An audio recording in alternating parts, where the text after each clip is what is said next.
drive the will, knocking down tasks, going in for the kill. From data to deals, we handle it all, keeping you sharp, standing tall. Wise VAs, your behind the scenes crew, making it happen while you chase what's new. Smart, skilled, always on the grind, freeing your time so you can shine.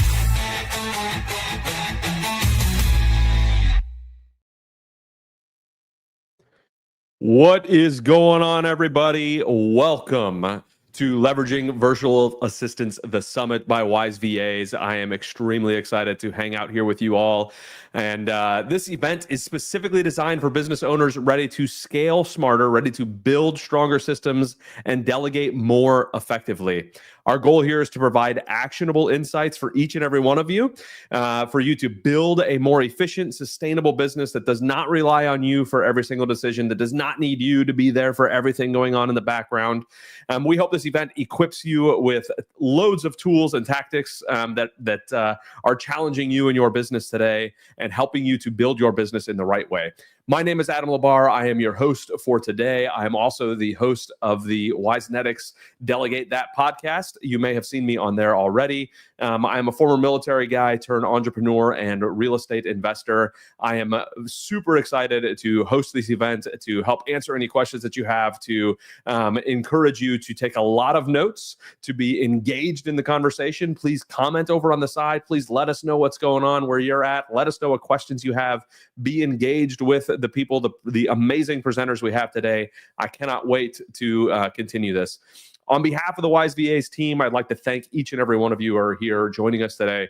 We're excited to have you on for an afternoon full of extremely valuable insights, real world strategies, potentially some stories, some things that have gone south, some things that have gone super well. We have a great crew of folks here that are helping engage you, that are helping teach you, that are giving you those tactics that you need. I'm currently out here in Tampa, Florida. I love being out here. Beautiful weather, wonderful time. I'm really looking forward to hearing where each and every one of you are from. So if you can, I know it's kind of already started before the recording started, but if you can, go ahead and put it in the comments where you are, where you're joining from, where are you at in the world. We have we have Poland. I absolutely love Poland. Had a great trip out there. It's amazing. Brazil, definitely on my list of places to go. Ohio, Iowa, another Brazil.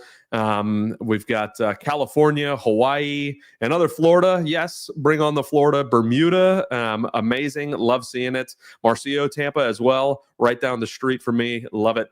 Kuwait, man, oh man, all the way from Kuwait. You have it a little hotter than I do right now. I've been to Kuwait. It's a little roasty there. So Hawaii, again, very nice. So thank you all for putting that. Please continue to let us know where you guys are from. Engage in the comments. Make sure that this is something that you guys are all being involved in, that you're taking a part in, that you're asking questions of each other, asking questions of the speakers.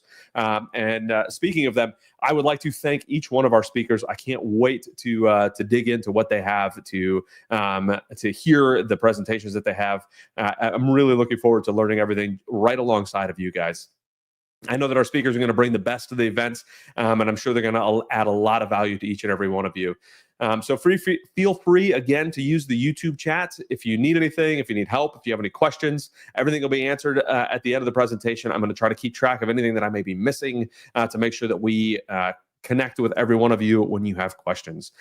So without further ado, I want to get started. If you guys are ready to get started, go ahead and hit a yes in the comments. Let me know that you are ready to get started and hear some of these amazing tactics from our awesome speakers. Let's see it. Let's see if we got some yes.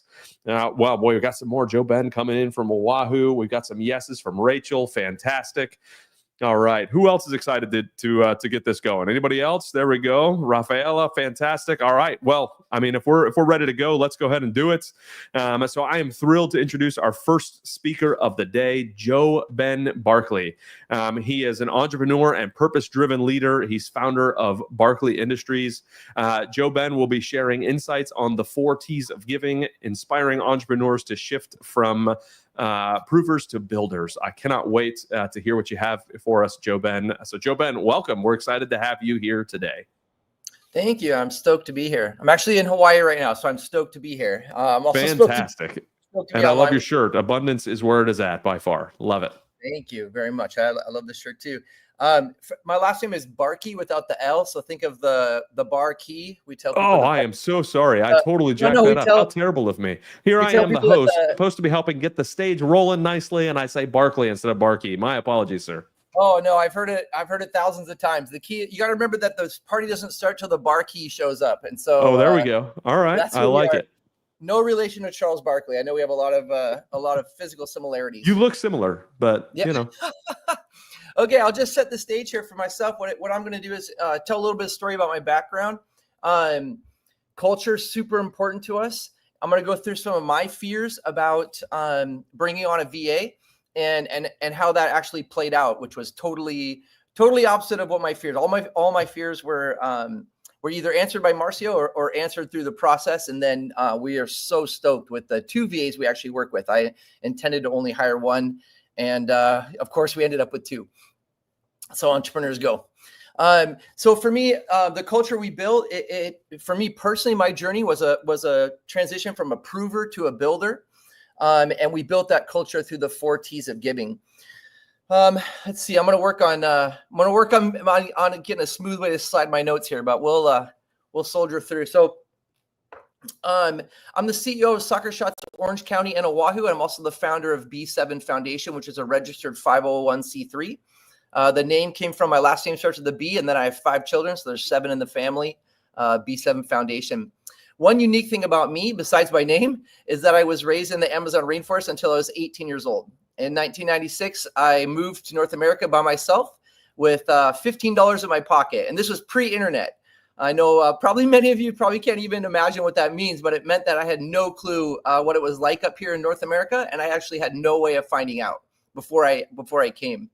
I had no idea how to get a job. I didn't know how to pay for university or even how to make friends.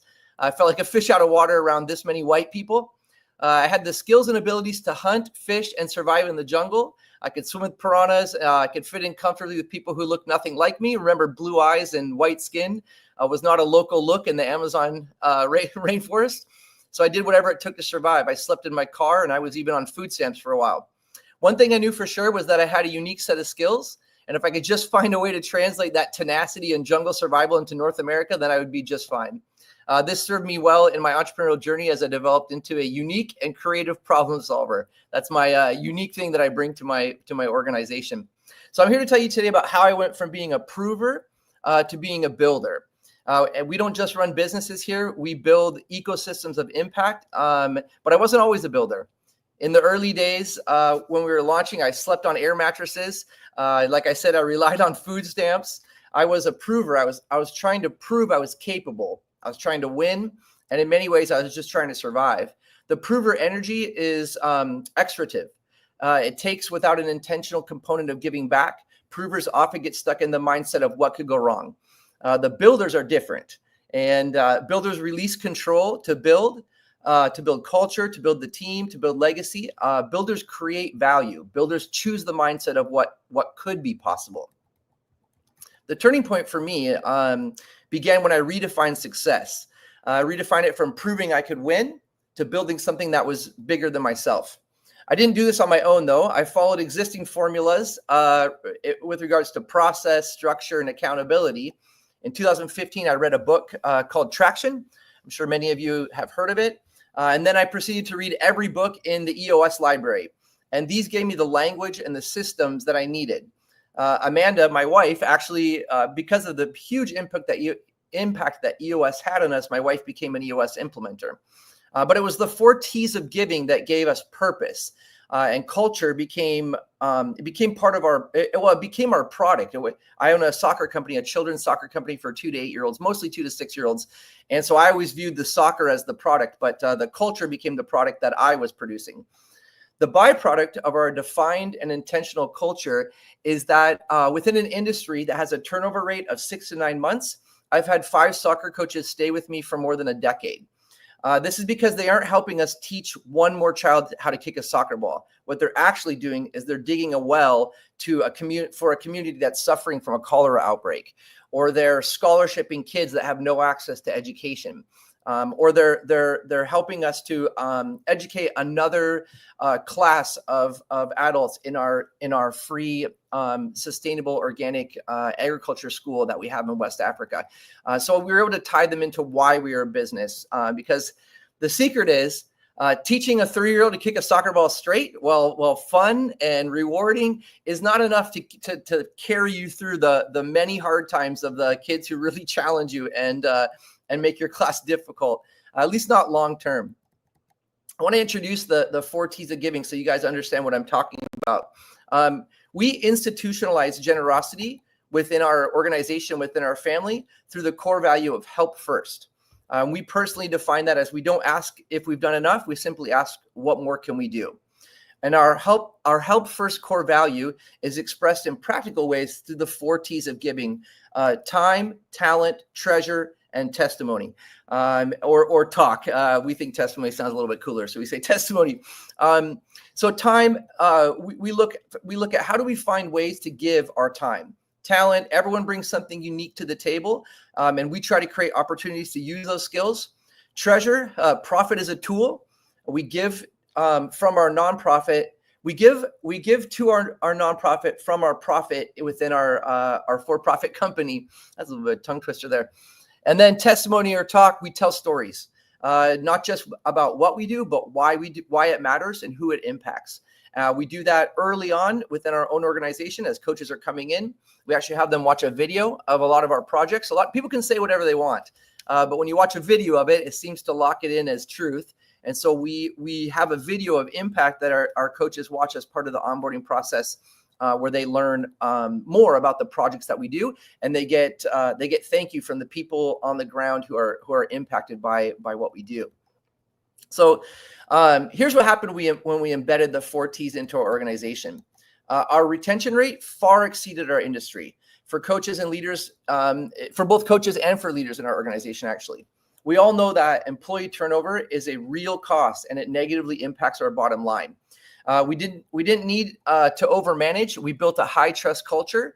Stories flowed naturally. Our team started finding opportunities to help others, and sharing those opportunities with us, especially during something we created during the month of November, which we call our month of thankful giving.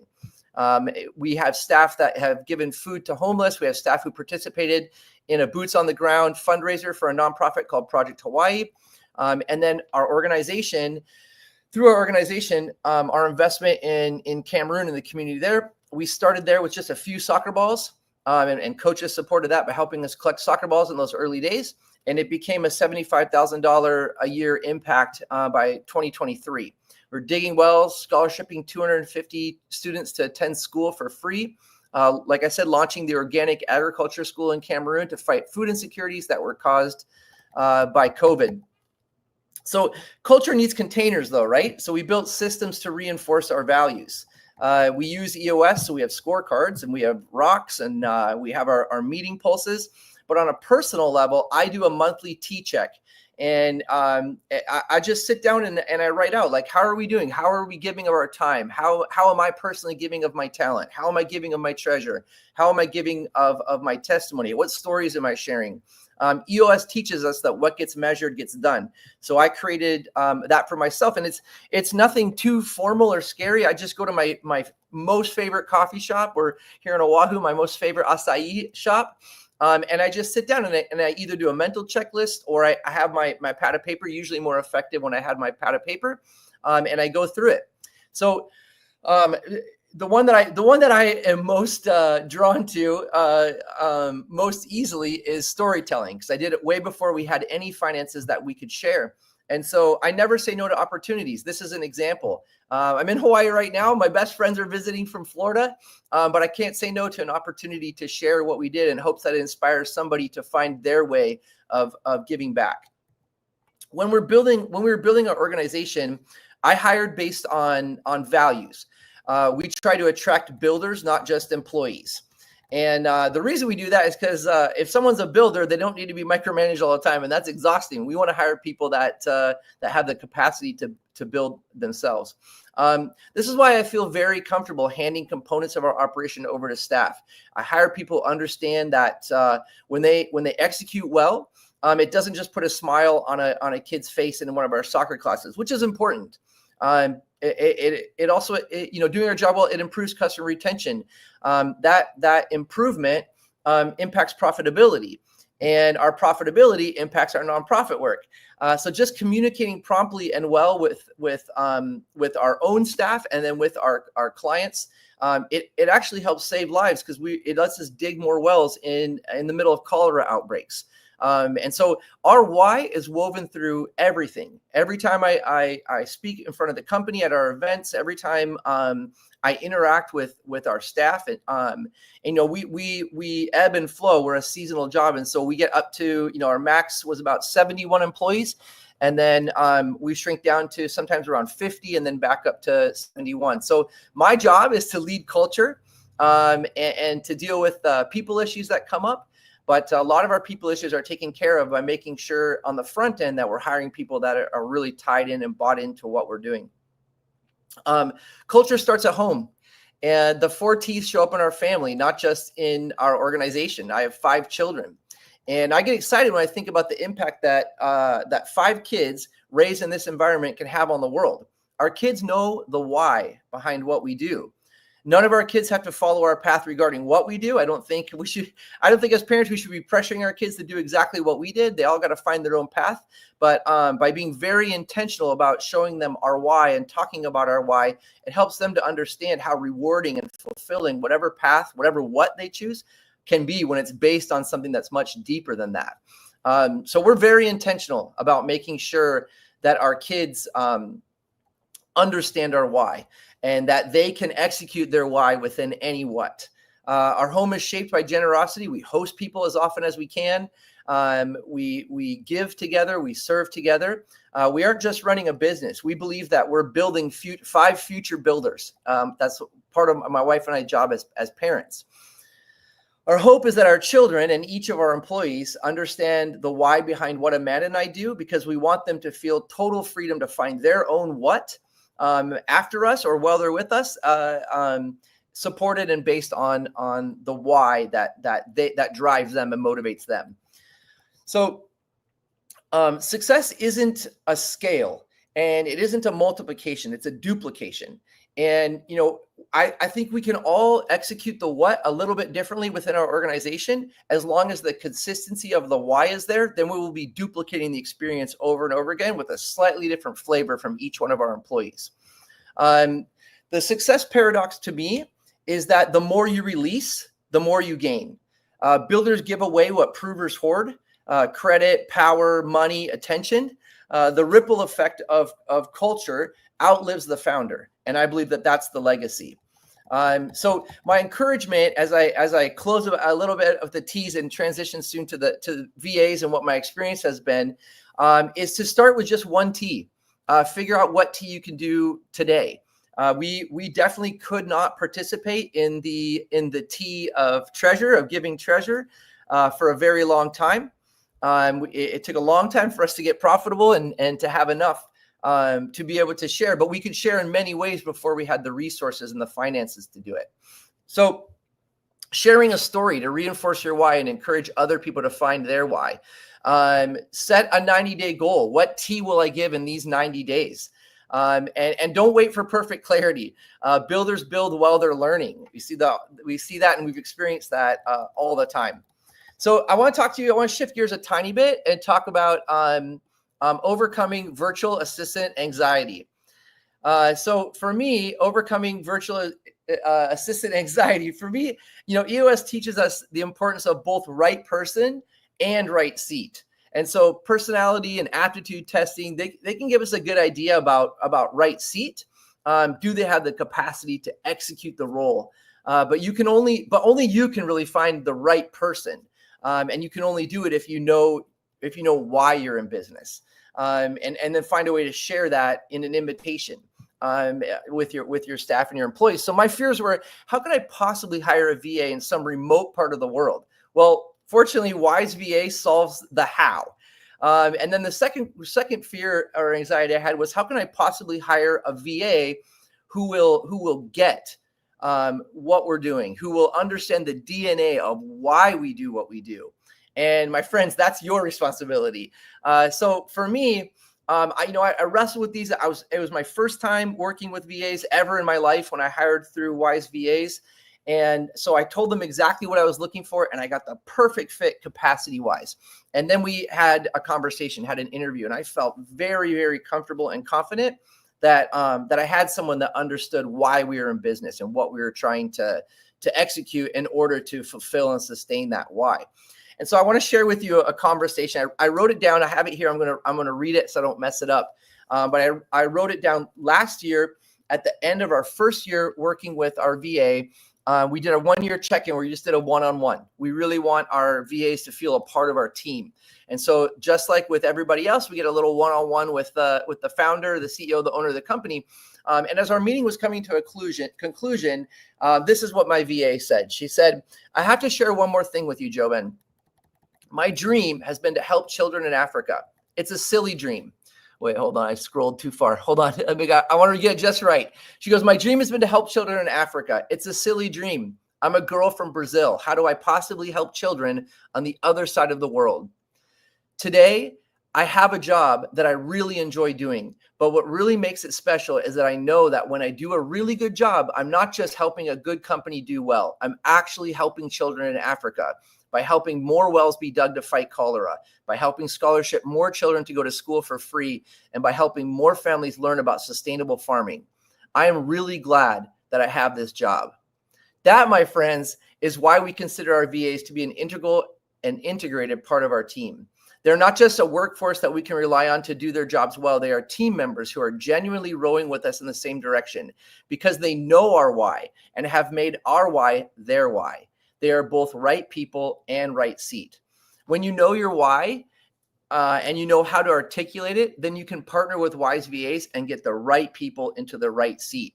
So I'm super grateful for Wise VAs because I did not know how to find the right person, and they have all the aptitude tests. They have everything that they did a questionnaire with me and found out exactly what I wanted. They weren't mind readers or fortune tellers. They didn't tell me this was a good fit for me. They asked me all the questions.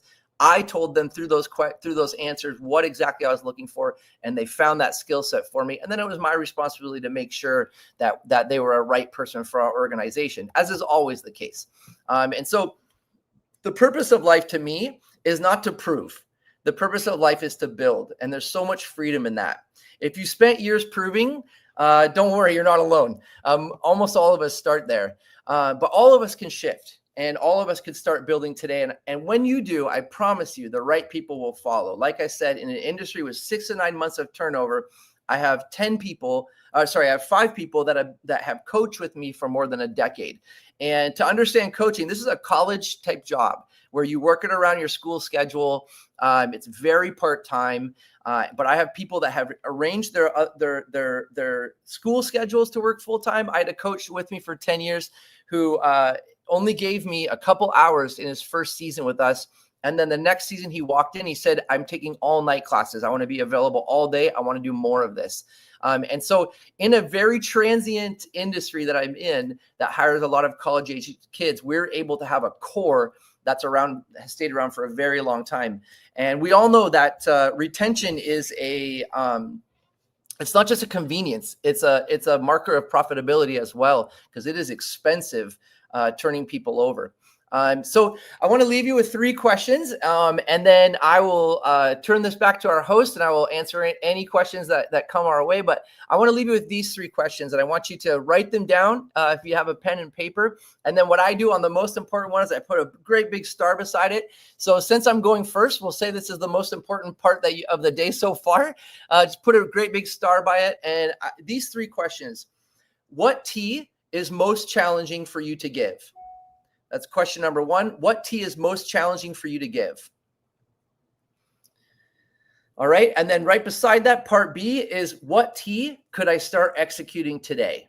Time, giving of my time, giving of my talent, giving of my treasure, and giving of my testimony or talk. And just as a reminder, your time, it is the most valuable resource we have. Everything else we can recreate, but time we can't get back once it's gone. Our talent, we really underestimate our talent. It's an affliction that most of us have, especially high achievers who are used to grinding and pushing. That ability to problem solve is a talent, and sometimes just making yourself available to other people who are looking for a mentor, who are looking for just someone's brain to pick. You can help their impact significantly by giving a little bit of your time, and it costs you nothing. Give a little bit of time, a little bit of your talent, and then you can share stories. When you hear a really good story or a really good cause, we have a great thing called social media. It gets misused all the time, but it can be used to really spread ideas and spread opportunities. The second question is, where are you on the prover builder spectrum? Are you still hanging on to things really tightly? Are you struggling with turning things over? Part of transitioning into that builder mentality is what frees you to feel a lot more comfortable and confident hiring VAs and believing that they can execute, which they can. Our VAs are incredible. Lonnie, who's going to speak later today, she's worked with me for several years. And she is a huge fan of our VAs, and she actually has had a lot more interaction, working relationship with the VAs on a daily basis. And I know she's gonna touch on some of that. But she's a huge fan of the VAs. I have to thank her publicly on this conversation because she was part of the team that really pushed me to do it when I had those early fears where I just wasn't sure if it was gonna change our culture, if they were ever gonna feel a part of it. So where are you in the prover builder spectrum? And be honest with yourself. And then the third question is, what's one system or ritual that you could add to make your culture more visible? I'll give an example of two friends that called me. So two friends called me up because they knew that this is kind of my wheelhouse and something I really love. They called me up and they were like, man, we're trying to figure out how to get people bought in. And we really, for us, the summers are really hot. We think hydration is important. So we want to talk to our customers and our little clients that are also soccer, in the soccer industry. So they have these little tiny 3-year-old clients. We want to talk about the importance of hydration and give them something meaningful. So we're thinking of putting a little hashtag on a Nalgene water bottle.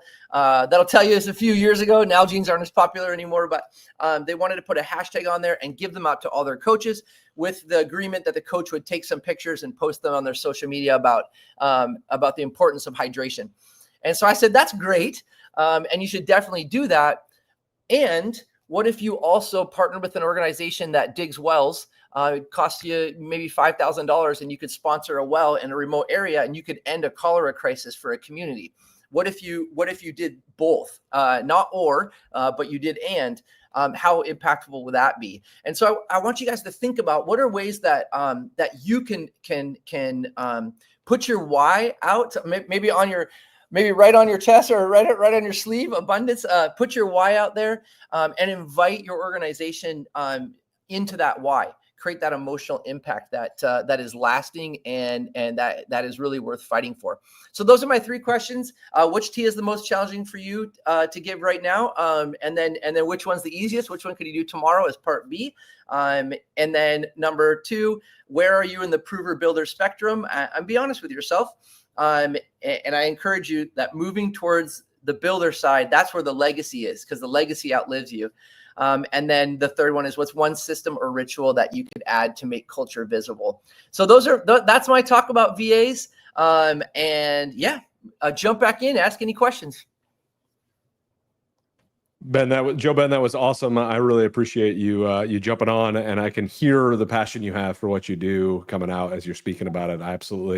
I loved hearing about it. I took myself a bunch of notes. Hopefully everybody else did as well. So we do have a few questions from the YouTube chat. So let me go ahead and pull some of those up.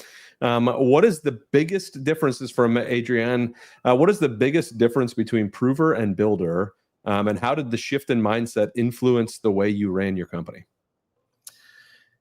Prover feels like you're in chains, and builder feels like you're free. That's the feeling, right? That's the feeling that you carry. So a prover is looking on the outside all the time. You're getting your validation on the outside. A prover is hanging on to things. It's a scarcity mindset. But it's also very normal. It's very normal. It's a part of a process. I believe that we grow towards builder. We never fully arrive. There are always the things that we fear letting go of. and we're always needing to work on that. So if you're thinking of the one thing right now, usually we have something that pops up like, oh, I could never let that go. You can let it go. You can let it go by inviting others into ownership, right? So I think that's the best way to think about it. The most practical and tangible way to think about moving from prover to builder is when you start inviting people in to own the why behind what you're doing, you're going to start trusting what they do because you're going to believe where it's coming from. We tell our staff all the time, especially the upper echelon of our leadership team, that we don't mind if you make mistakes. We just don't want to sit down and say, why did you do this or make this decision? And your answer is, meh, that you're not going to last very long with us. If you can articulate why you chose this, then that shows me that you thought through it. So I want to hire thinkers because I think thinkers are the key to releasing the proving side and shifting into the builder side. And the builder thinks all about building is an abundance mindset. It really is. And it thinks about long-term. It thinks about significance versus success. And I would argue that the most successful people are wildly significant in their communities and in conversations and in every networking event. The person that was a significant person you ran into doesn't necessarily run the biggest company at the networking event, but they're doing something special and that sticks with you. And so that for me was I had to let go of trying to prove myself. And it wasn't just to people at networking events. It was my own employees stepping in and micromanaging has a lot of different ways it presents itself. I think one of the ways is stepping in and tweaking what's being done so that you can prove that A, your fingerprint was needed, and B, that you're the smartest one in the room. And I very intentionally hired people a lot smarter than me. Again, Lonnie's on the call. She knows that to be a fact. I'm a collector. And I think when you start to see yourself as a collector of humans to work towards executing a why, you find that without a lot of work, without a lot of intentional effort, you just start to let go of the proving. And it is liberating. So and that doesn't mean that everything's working perfectly in your company. Mm-hmm. We're going through a struggle right now. I have two branches of my Soccer Shots company, and then my wife has her own company, and then we have a nonprofit we run, and we have 5 children, and we just moved to a new state. It is the state of Hawaii, so I'm not complaining. Nobody needs to feel bad for me, but doing all the right things doesn't mean you get everything you want. It just means you did all the right things. And so once you start to feel some fulfillment and peace in that, then your what can be rinsed your what can go away. Your why stays forever, right? And so if my soccer company, heaven forbid, I hope it doesn't happen, but if your soccer company goes away, your identity goes away if you're a prover. If your soccer company goes away, you find a new way to execute your why, and your identity doesn't change. And so that for me, I've never said that out loud before. I never even thought that through. That for me is the most liberating part of shifting into the builder mindset, is that you're not tied to the what, you're tied to the why, and the why can be executed on almost any platform. Absolutely love it. That's awesome. And I mean, obviously that's going to be a big part of your culture and who you are and what you're doing. That why is that culture, which leads into one of the next questions from Rachel. Besides your T's, what else do you think has contributed to the success of your business culture? Man, that's a great question. I gotta figure out the best way to articulate that. I think when you look at the people that have been around me for the last 12, 13, 14 years, 15, 16 even,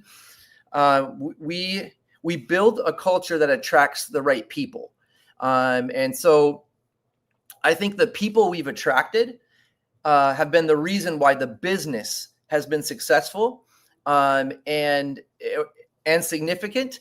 And then I think the success of our business culture is actually the fact that we started focusing on significance versus success. Success just became a byproduct because it attracted the right people. And we know if we fill our company with all the right people, we're going to be more successful than if we fill the company with the wrong people. The wrong people are often a quicker fix and a quicker hire. One thing that I was encouraged early on was that the best time to let someone go is before you hire them or during the interview. So I think the thing that's helped us be successful is that during the interview process, we're looking to see if they're bought into our why. I don't do the hiring anymore in our organization. It was always, I don't know if you guys watched the show Undercover Boss, but that was always something in the back of my mind. I can't wait to the point where we have an organization where I could go be an undercover boss and they wouldn't even know, right? And so I'll give one short story of my experience that I was flying back to California. I got a text when the flight landed that said, emergency, we have a ton of kids showing up for this class and one coach just called out sick. So we only have one person there and he's only been working for a year for the company, a little less than a year. I got in the Uber, went straight to Messiah Lutheran Preschool where they had generously allowed us to use the grass out front. I come up, I jump out of the vehicle, I grab a outdated jersey at the time, and I go running up to the field. The coach immediately welcomes me into the class, starts executing, gives me clear instructions, starts training me and teaching me how to run the class. And then at the end of the class goes really well. At the end of the class, I'm helping him pack up his stuff, and he's like, yeah, I just want to talk through a little bit about what went well today. I really think you did a good job of engaging with the kids. You understood that laughter was more important than getting everything exactly right on the curriculum. And so I really commend that. You should have brought some notes. So next time, bring your little cheat card of stuff. And but I just think you created a really great experience today. And that's the most important thing. And then he's like, what was your name again? I was like, oh, it's Joben. He goes, that's a unique name. It's like the owner of our company is named Joben. I was like, yeah. And then he bursts out laughing. He's like, oh my gosh, how embarrassing. But what I loved was I'd never met him before. I'd never talked to him before. I didn't train him. And he, instead of going through this checklist of like, you didn't show this, or you did this really well, or you taught them to kick with their laces, he focused on the fact that I elicited laughter and the kids had a wonderful experience. And so he understood how to create a very significant class that was more important to us than a successful class of executing all of the checks in all the boxes. And so, that I think is that was a byproduct, I think, of great training where we really focus on significance, and you care about significance when you understand why you're doing what you're doing, not just what you're doing. That's amazing. Obviously, the culture that you've built has flown all the way down to, one of the more junior coaches that is out there helping, and it was super evident for you. So good job on being the accidental undercover boss. It sounds like that went well, and I love the comments you had about bringing in the VAs as well, because it's one of those things that's difficult when you're bringing a virtual partner in. Is like, man, like they're an employee. I don't get to see them every day. I don't get to experience what they're like on that soccer field. But knowing that they are focused, knowing that they're ready, knowing that they're the right person for that right seat, getting the things done in the background so that you can make sure that all of the other stuff is being executed is phenomenal. Joben Barkey, I will say it right for sure. My apologies for jacking it up at the beginning, but Joben, it was great having you on here. I'm positive if anybody's anything like me, I've got 4 pages of notes already. So thank you so much, Joben, for jumping on and providing such value to the group. Folks, obviously put more questions in there, more comments in there if you have anything. Joben was an awesome addition to this, a great first speaker to have in here. I'm really looking forward to continuing this. We're going to have one more speaker, and then after that, we're going to go to a break. So right now, we're going to bring in Mike Taravella. The only reason I didn't screw up his name is because I am a good friend of Mike's. So that helps me out a little bit in bringing in Mike. I know how to say his last name, but Mike Taravella coming in from Taravella Holdings. He is going to be talking about onboarding VAs with KPIs. Mike, great to have you on. Great to see your shining face here. Why don't you go ahead and get things rolling? Yeah. Thank you so much, Adam, for hosting. And Adam inspired me to grow my beard. So thank you so much, Adam. One day you'll catch up. It's okay. Well, it's a race worth running, right? So, so thank you everyone for joining. I know taking a ton of time out of your day to be here. My job is to create as much value as possible. And so for those who don't know, Mike Taravella, for those who can't say the last name, Value Add Mike on all of my handles. Today, my job is to help get you a ton of clarity on what you're looking for and how to successfully onboard a virtual assistant. So my business is we're in commercial real estate, specifically in the multifamily practice. We have over 1,457 units that we oversee and own across the country: Denver, Tennessee, North Carolina, and hopefully other places. And in the past life, I used to be a CPA who actually that's how I got my first experience with virtual team members, is we had team members over in India. And so I took that systemic approach of how to do things and how to run businesses. And I took that approach for working for Dan Gilbert's family office, who owns Quicken Loans and the Cleveland Cavaliers, and just seeing all these problems with startups of not having systems or processes or people. And so today, taking that approach to multifamily, and for everyone on this call, I would love to hear kind of just like the positions you're looking for, because I really want to make this super interactive and make this as customized to everyone on this call as possible. Our team makeup has 5 team members all around the world, from the Philippines to Brazil. And we also have 2 American-based employees to make sure we're boots on the ground and that our properties are doing what they said they're going to do. We've had team member, and I think the biggest lesson I've learned early on in my career is that I take entrepreneurship as the fact that everyone is replaceable. I want to be the worst person doing the job. I want to make sure that we have the best people. I want to instill and coach, and that's where I get, and I can tell Adam and I can tell Jobin, I was really passionate about just having great people in their organizations. And so please put in the chat what positions you're looking for or what you're looking for in terms of like scaling, because I just want to make sure that we have, like I said, make this as customizable as possible.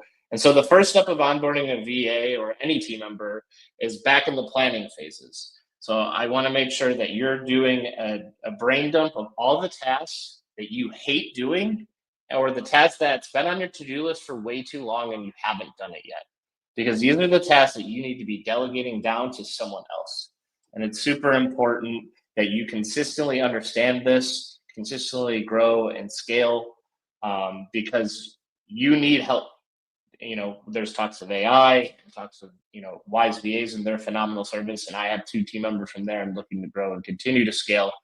And so I think having the list of all the items that you need to do on a day-to-day basis that you're not doing, and your wish list. These are the things that you know you should be doing, but aren't because you don't have, quote, enough time, which is really you're not prioritizing. So once you have that list, I call this, I just finished the book Essentialism. So that's been my favorite book by Greg McCowan. And so the biggest thing is, what are the 3 to 5 things this hire is supposed to do? These are the things that they have to hit the ground running with. And I say start with 1, and then you can continue to scale up and start slow. But I think of it as and then once you have this brain dump of activities and things that need to be happening, the next thing you want to do is figure out the who, what, where, when, how, why. These are essentially your it creates clarity in the role, but these are your non-negotiables of how you want your team to operate, and specifically this person within your organization. Even if you're a solopreneur, this is super important because this is going to be the biggest investment you're going to make.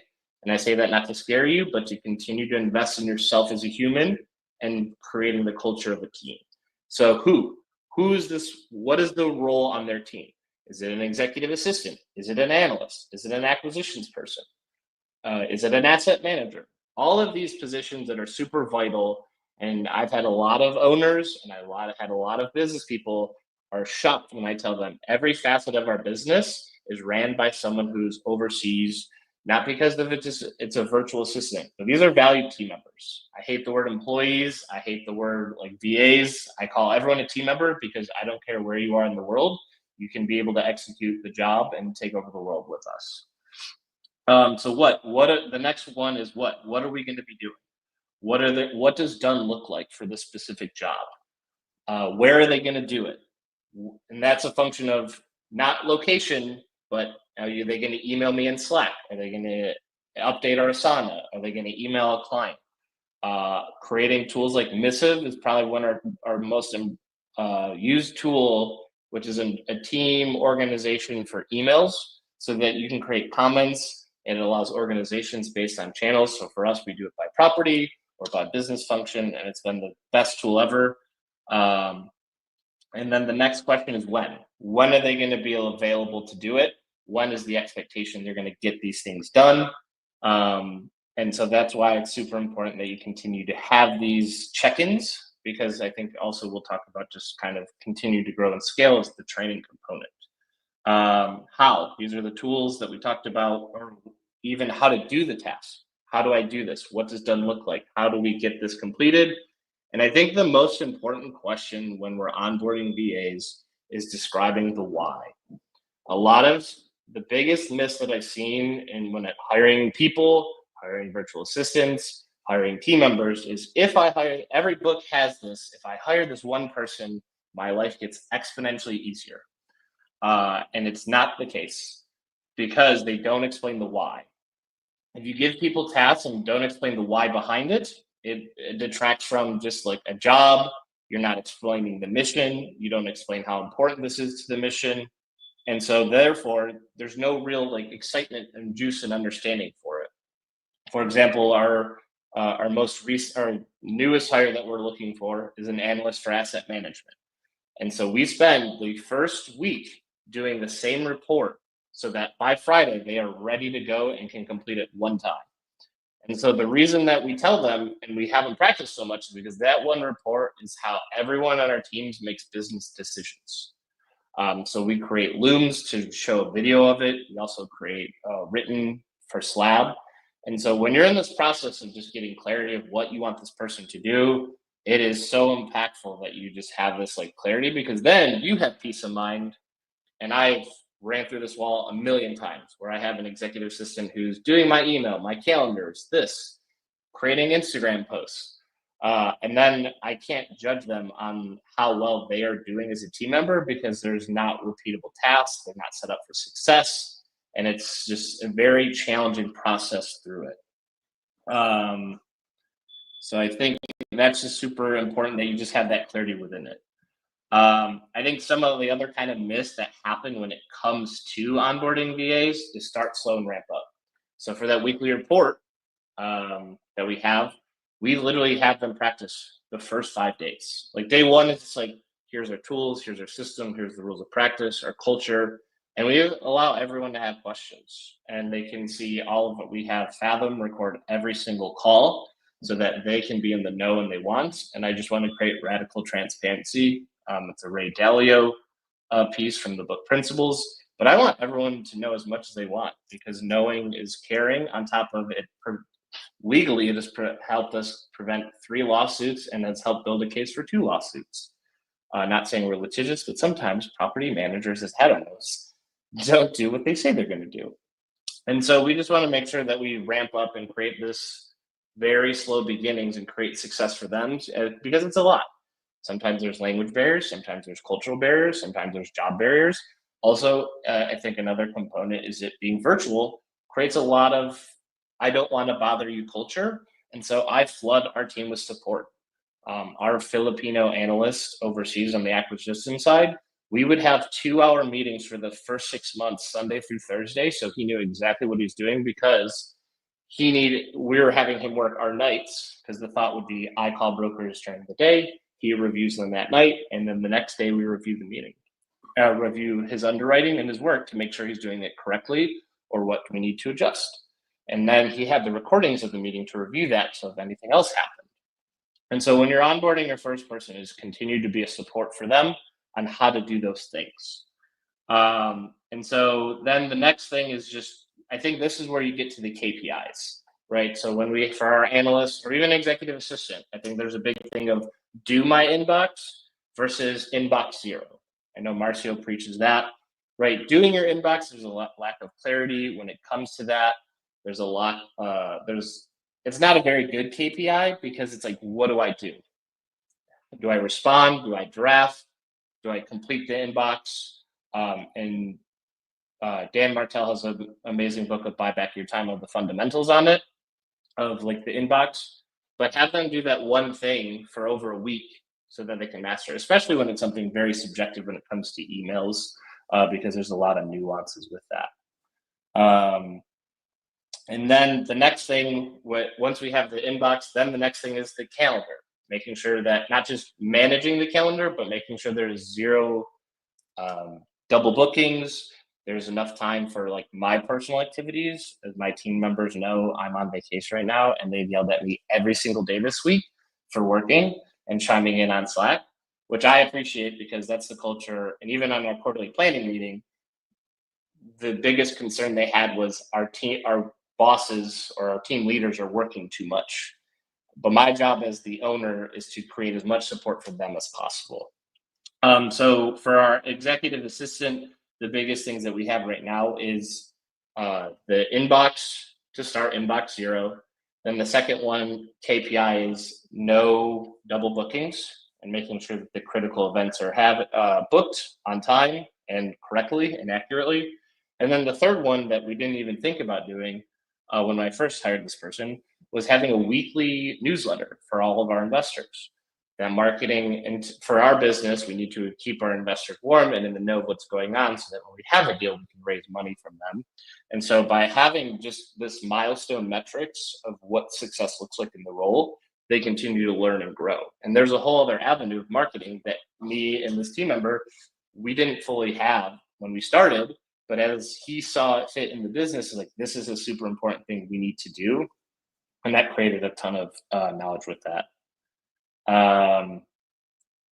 And so I think that's just super important that you not only just have a KPI of not just showing up or being on time or being late, because if you have to babysit, you have the wrong person. I look at all of our employee or team members as they control and drive the business. So our acquisitions person, when we first onboarded him, he was so nervous that he didn't speak. And now he's writing LOIs for $26 million and talking to brokers. And brokers call me going, "Oh, you're talking to me, or should I talk to our team member, Edmar?"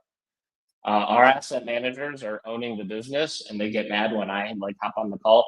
Not because I'm the boss, but because they're like, I have full ownership of this. I'm driving the calls. I'm running the business. I got this. And they come with me with questions. So I say this to give you hope in your journey in your business and scaling, to find people not just to do tasks, but to run the business and continue to scale. And I think too, when you have these KPIs, so for our asset managers, the biggest things that we have is physical occupancy, economic occupancy. And then on Fridays, we've learned through our friend ChatGPT is we create a Friday memo for every single team member to give us an update on their quarterly priorities, or OKRs, objective key results. We've now changed that to also not just put what decisions were made to help grow the business, what were the wins from that, and then what problems they had. And we share that memo with everyone on the team, so it allows them to see the problems universally, and so that everyone is rowing in the right direction of what do we need to focus on going into the next week. Plus, we have those memos because it puts a bow on the week in terms of just updating the KPIs. You can see what's working and what's not working. And it allows your team to practice prioritizing going on for the next week. Then on Monday, everyone reads the memos, and then you as the leader get to say, hey, we are or not correctly focusing on the right things, so therefore we need to adjust. And that allows your team members to have better leadership skills in terms of processing that. So it allows you as a business owner to feel more comfortable once they make more decisions going on. For example, it's very important, for us, for the marketing of just when it comes to acquisitions, the ever-changing markets as we're all in. And so it just allows us to continue to grow and scale. Now, I think the biggest thing is if a team member does not hit that KPI, I think there's a kind of a cultural piece of we need to fire this person for not doing a good job. But me and my mentors and just friends have recently just took it upon ourselves to take more ownership of, well, why did this fail? Was there enough training regarding the tasks? Were we explaining it correctly? I've even had jobs where I was trained wrong and my boss was like, why did you do it this way? Because this is how I was trained. So just creating a ton of feedback loops in terms of one-on-ones, asking what happened, how did this happen, and how can we change that moving forward? And continuing to have these feedback loops week over week, because it allows your team to have a voice and say in the company. It creates an avenue of focus. It creates an avenue of just the team being vulnerable to you as the leader, which I think is the most important job. Because I tell my team this is I selfishly want everyone to have this as their last job, because our aspirations are to 5 times our portfolio is to create a general contracting company. Even we're playing with AI, so there's AI products we could be building. And I want my team members to know that they will always have a place here and to learn and grow, because I don't want them to have just this job. I want them to be the team leader for all roles and responsibilities moving forward. So just having those dialogues of asking, why did this fail, creates a vulnerability of like, hey, there was some missing training piece. And then that way you can create a loom or even better SOPs, because the SOPs never are fully completed. They're always in draft mode, because there's always going to be new things that change and adjust and grow and scale. And I think the biggest thing is just that it's a very powerful piece to have that. However, when it comes to like the potential firing side, which having these KPI conversations is super important, and having them own the reporting, having them have the clarity of the role of the 3 to 5 things, those are super important, because when I was having the most turnover within my team, it was generally I wasn't super clear on those questions we had said at the beginning. What's going to get done? When is it getting done? Why are we getting it done? And instead, I was at such a point in my business where I had to do everything. We were consulting on a property that had 300 plus units that had to get switched over to a new manager on Thanksgiving week. I was so overwhelmed that literally I'd working till 2 a.m. every day. And so that's why I challenge you as you're going through your entrepreneurial journey. There goes ebbs and flows, like Jobin mentioned, but it's just super critical and vital that you create that time to plan. You create that time to create clarity of what you need, giving clarity of what you want this position to look like, not necessarily physically or just like who, but I would have never guessed that I would have team members in Brazil and Philippines and where have you. Yet my best team members were people who I had the best team members who had the most clarity, or the ones I had the most clarity on. And now our turnover, if someone stays with our team for more than 30 days, our virtual team members have been with us on average 2 to 3 years. Even now with Wise VAs, both of the team members that we've hired have been with us for over a year. I would argue it feels much more than that, just because of how much success we've had because of them. Because they've done so much and created so much value to me, my team, my life, my partners. I'd also like to think that we're pouring as much into them because we want them to grow, scale, and just truly take over the world. And so I think kind of some of the other things that I think that are just kind of, trying to, before we go into the Q&A, I challenge everyone on this thing to fail fast. Just because you have one bad experience with one person one time, I promise there's better people out there. I think it's super, like, even if you're too afraid to hire someone today, I challenge you to get Instacart. That was my first form of leverage when I started. I hate grocery shopping. It's one of the scariest things on earth. I don't like it. And so over time, now it's been 4 or 5 years and I don't go grocery shopping because Instacart does that. With that time, it saves me to create a few minute looms, or create of those strategic planning sessions with myself to allow me to focus on my business moving forward. I think another thing too is, as someone with 5 team members, I think it's super critical and important that you continue to have the number of team members you have isn't the answer. It's just making sure you have the right core of people. So I'd rather, instead of hiring 5 people tomorrow, I think it's super important you pour into one person, making sure they're incredibly supportive, and making sure that you can go over it. So and then I happy to open up to all Q&As. I have like dashboards I can share, whatever is the most supportive to the audience. And I'd love to just kind of hear, I know Adam and I have traded a ton of notes on just team members and that transition, but yeah, we'd love to answer as many questions as we can with the team. That was awesome, Mike. I really appreciate you jumping on and sharing a bunch of your knowledge. I remember you and I talking about the Instacart thing, where you were like, it's just kind of how I got started, getting my foot in the door on being comfortable with letting some of that stuff go. And I was doing the same thing, just like, how do I get comfortable with this? And eventually folks end up letting go of this person I trust enough to give them my social security number and passport numbers to book travel for me, to do all this stuff for me. And that takes time. It takes stuff to get there. So Mike, I appreciate you being vulnerable and talking about some of that stuff. So I think we only have time for maybe a question or two. So let's go with, can you help us out with what are some hard KPIs that can actually indicate the ROI? What sort of things do you have? I know that like with EOS, they talk about some of the KPIs, some of the numbers that if you get a sheet on an island, you're out on an island all by yourself, and you get a sheet with these particular KPIs, these numbers on it, you know how your business is going. But how do you kind of look at KPIs when it comes to getting an actual return on your investment and know that you're getting a return on both their work and what they're putting their effort into? Yeah, I think so for our specific business in multifamily, the biggest thing is occupancy. I think the biggest thing when you're starting off with leverage is time saved. At the beginning, it's a ton of time invested, but literally in the last week, I've gotten our team member has done the newsletter every single week and has gotten over 70% open rates when I was doing 0 newsletters every week.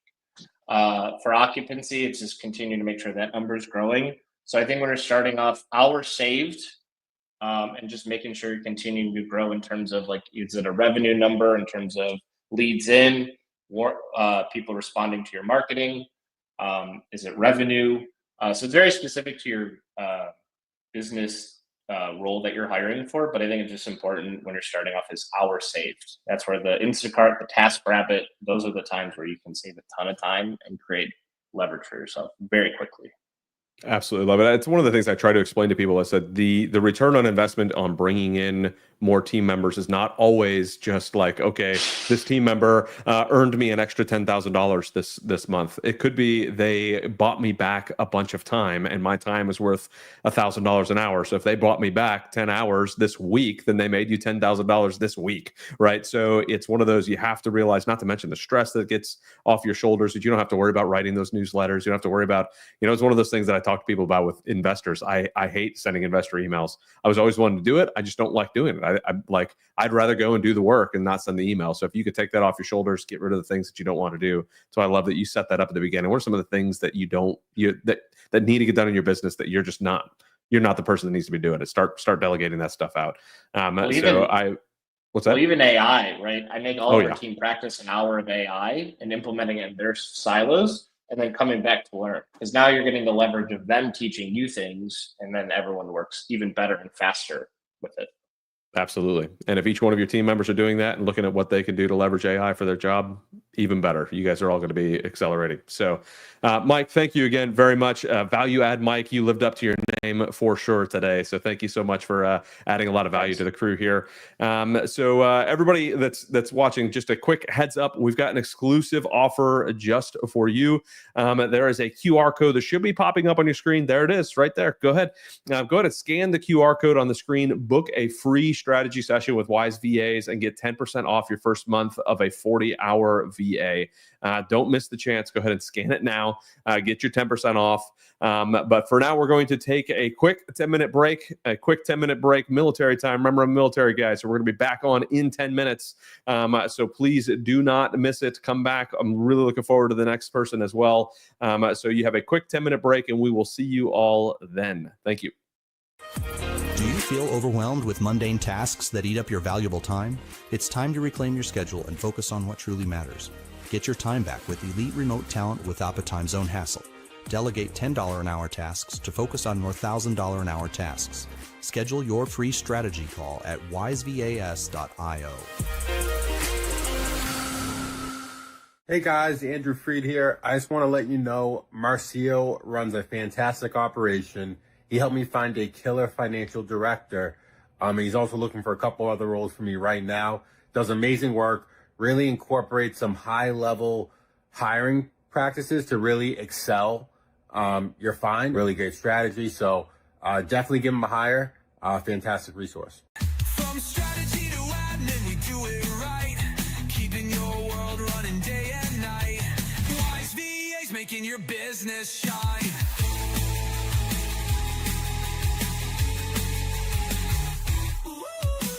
Hey, my name is Paul, and I've been using Wise VAs for 8 months now, and I just wanted to thank their team for the great job that they did. They hooked me up with a great VA that has really helped build my business, helped me rearrange my schedules, and not only did they help teach different skills to her along the way, but they've also been supporting her in many other ways where she feels like she's growing in her career, and she's also providing me with what I was looking for in a virtual assistant. So thanks again, Wise VAs. I look forward to working with you for any of the other needs that I have for virtual assistants in the future. Want to earn extra income just by making introductions? With Wise VAs, it's easy. We created a referral program that rewards you every month simply for connecting great people to a great solution. Here's how it works. Every time someone you refer becomes a client, you earn 5% of their monthly fee. And the best part? You keep earning that 5% every month for as long as they stay with us. No chasing, no confusion. Once your referral signs up and makes their first payment, your commission is locked in. We send it straight to your bank account, on time, every month. It's effortless and it's powerful because you're helping someone delegate, grow, and lead better. Know someone who needs a trusted virtual assistant? Start referring today and turn your network into income. Do you feel overwhelmed with mundane tasks that eat up your valuable time? It's time to reclaim your schedule and focus on what truly matters. Get your time back with elite remote talent without the time zone hassle. Delegate $10 an hour tasks to focus on more $1,000 an hour tasks. Schedule your free strategy call at wisevas.io. Hey guys, Andrew Freed here. I just want to let you know Marcio runs a fantastic operation.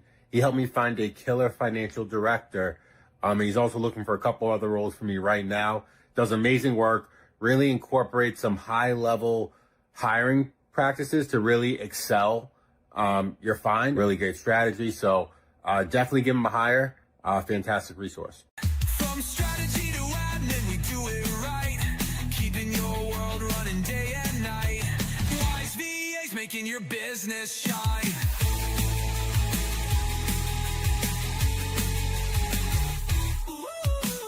Hey, my name is Paul, and I've been using Wise VAs for 8 months now, and I just wanted to thank their team for the great job that they did.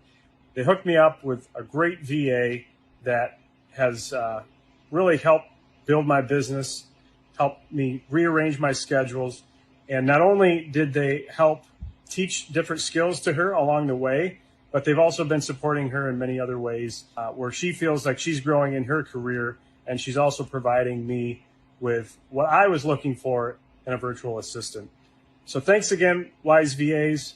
I look forward to working with you for any of the other needs that I have for virtual assistants in the future. Want to earn extra income just by making introductions? With Wise VAs, it's easy. We created a referral program that rewards you every month simply for connecting great people to a great solution. Here's how it works. Every time someone you refer becomes a client, you earn 5% of their monthly fee. And the best part? You keep earning that 5% every month for as long as they stay with us. No chasing, no confusion. Once your referral signs up and makes their first payment, your commission is locked in. We send it straight to your bank account, on time, every month. It's effortless and it's powerful because you're helping someone delegate, grow, and lead better. Know someone who needs a trusted virtual assistant? Start referring today and turn your network into income.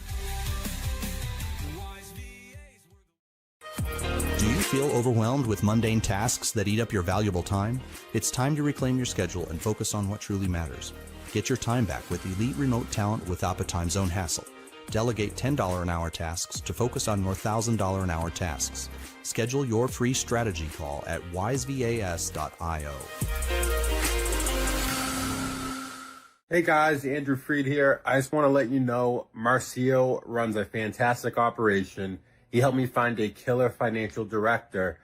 He's also looking for a couple other roles for me right now. Does amazing work, really incorporates some high-level hiring practices to really excel. You're fine, really great strategy. So definitely give him a hire. Fantastic resource. From strategy to admin, we do it right. Keeping your world running day and night. Wise VAs making your your business shine.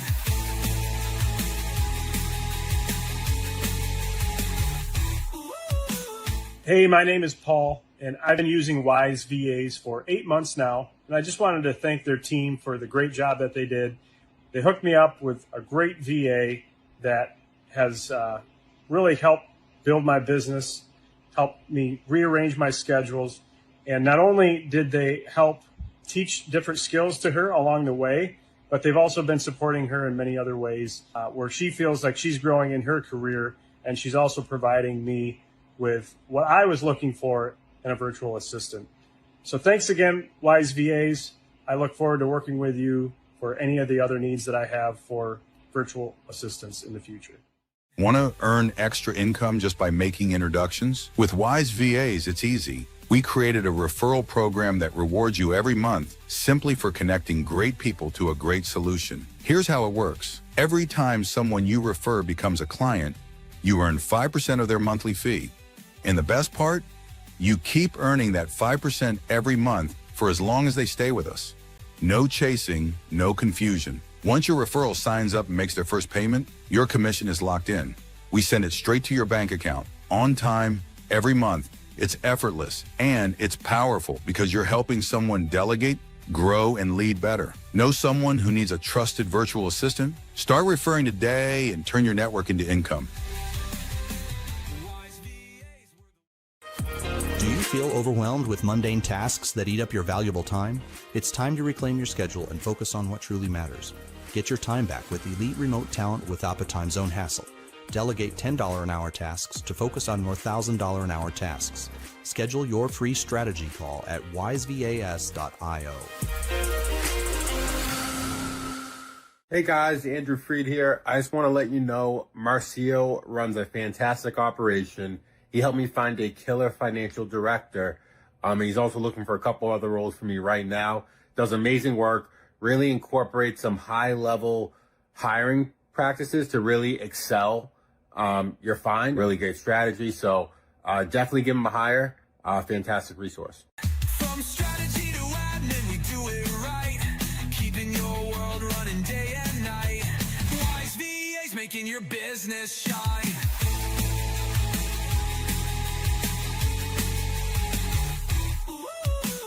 Hey, my name is Paul, and I've been using Wise VAs for 8 months now. And I just wanted to thank their team for the great job that they did. They hooked me up with a great VA that has really helped build my business, helped me rearrange my schedules. And not only did they help teach different skills to her along the way, but they've also been supporting her in many other ways where she feels like she's growing in her career, and she's also providing me with what I was looking for in a virtual assistant. So thanks again, Wise VAs. I look forward to working with you for any of the other needs that I have for virtual assistants in the future. Want to earn extra income just by making introductions? With Wise VAs, it's easy. We created a referral program that rewards you every month simply for connecting great people to a great solution. Here's how it works. Every time someone you refer becomes a client, you earn 5% of their monthly fee. And the best part? You keep earning that 5% every month for as long as they stay with us. No chasing, no confusion. Once your referral signs up and makes their first payment, your commission is locked in. We send it straight to your bank account, on time, every month. It's effortless and it's powerful because you're helping someone delegate, grow, and lead better. Know someone who needs a trusted virtual assistant? Start referring today and turn your network into income.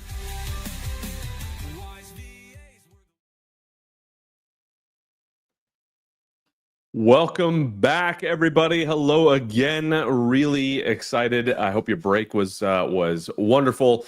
I'm really looking forward to the next speaker that we have. For those of you who don't remember, I am Adam Labar. I'm the host this afternoon.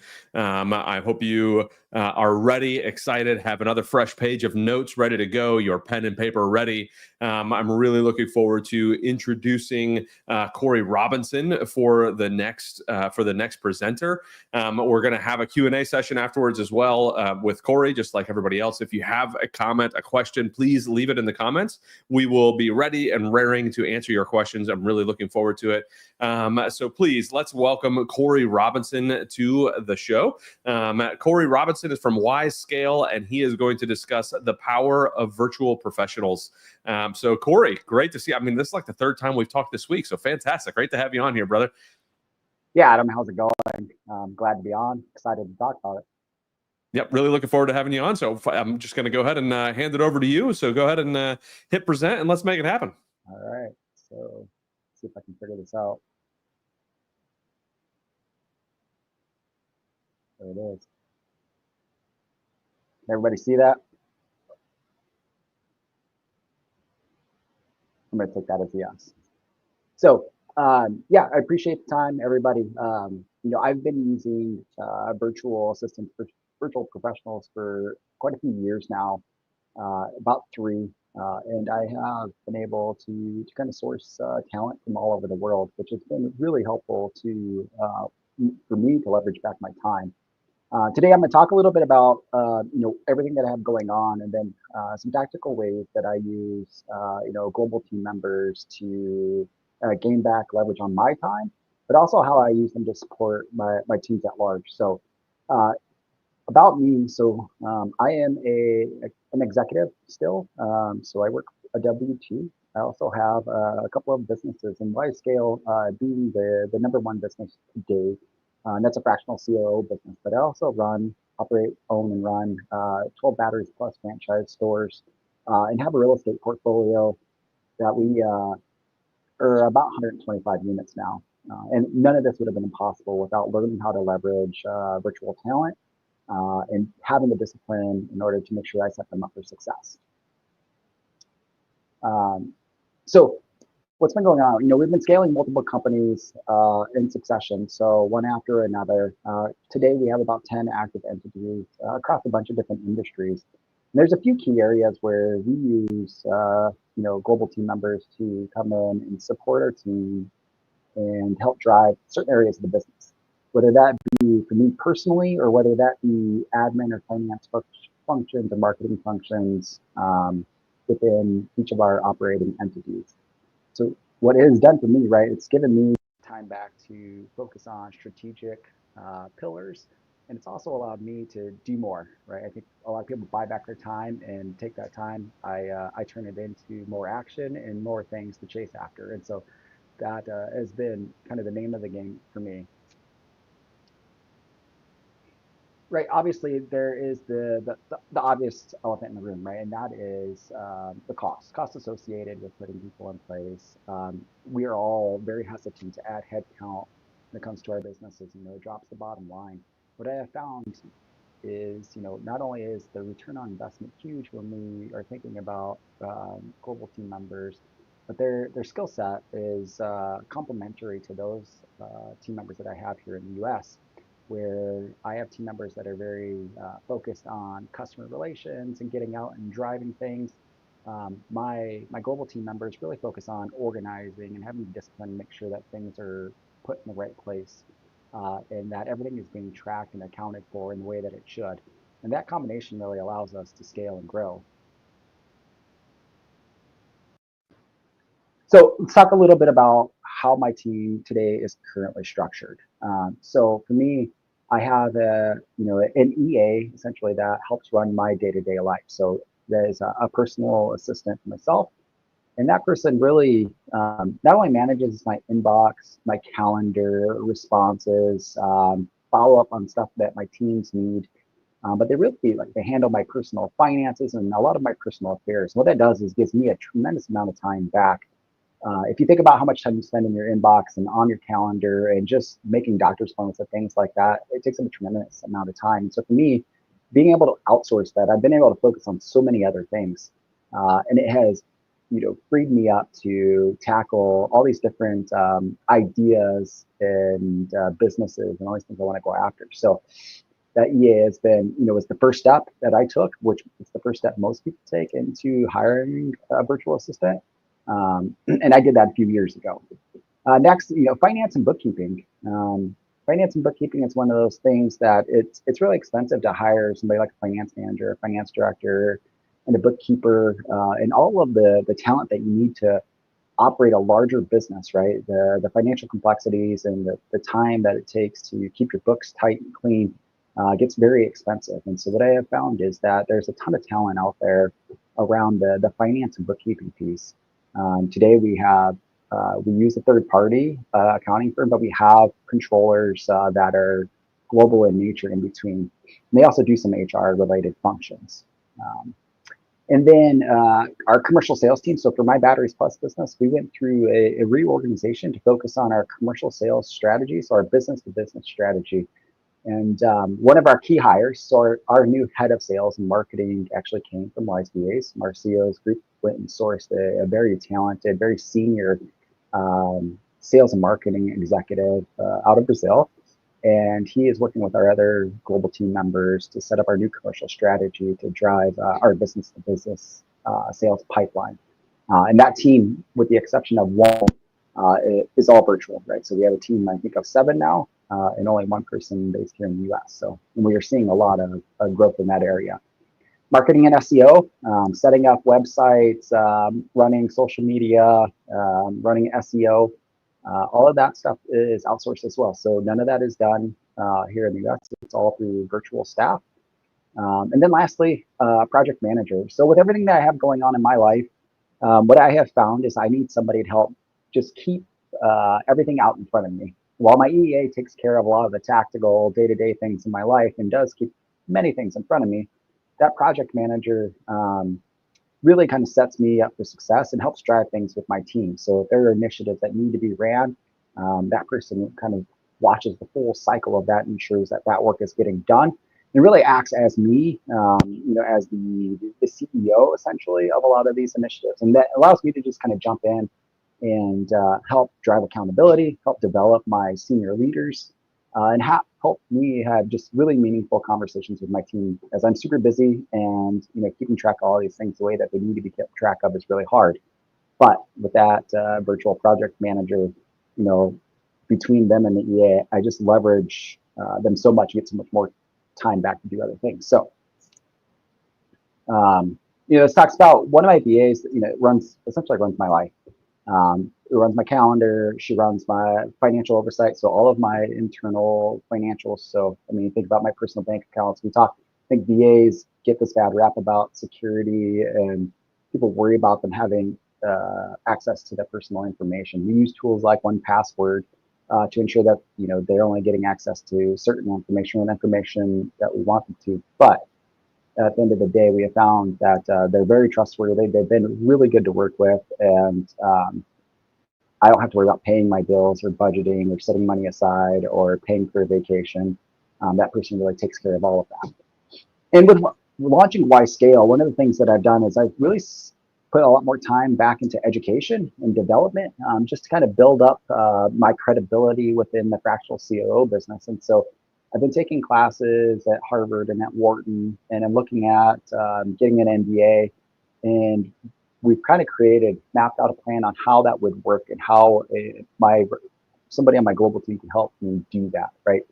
Kind of set me up for success, make sure that projects are staying on target, do some of the research for me, and just support me through the next 9 or 10 months while I go and finish my MBA. So, and then any personal projects, right? So my project manager